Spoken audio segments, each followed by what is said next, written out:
SMC president महोदय आउ SMC रो member मो सहकर्मी वृंद समस्त को प्रथमे मो नूतन वर्ष हार्दिक शुभेच्छा और शुभकामना जणाइबा सहित आज पीटीए बैठक को समस्त को स्वागत करुछि।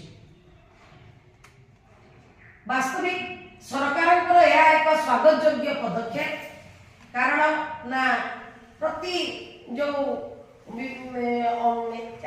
समस्त अनुष्ठान रे अभिभावक अभिभाविका माने ताकर जो पिला माने पाठ पढ़ुचंती सेमानक संबंध रे जानिबा सहित पिला मानकु किपरि नियमित विद्यालय को पठाइबे एवं किपरि पिला मानकर आउरी अधिक उन्नति तथा विकास हो पारिबो। तेणु एही सब को दृष्टि रे रखी सरकार ए सब पदक्षेप नहीं।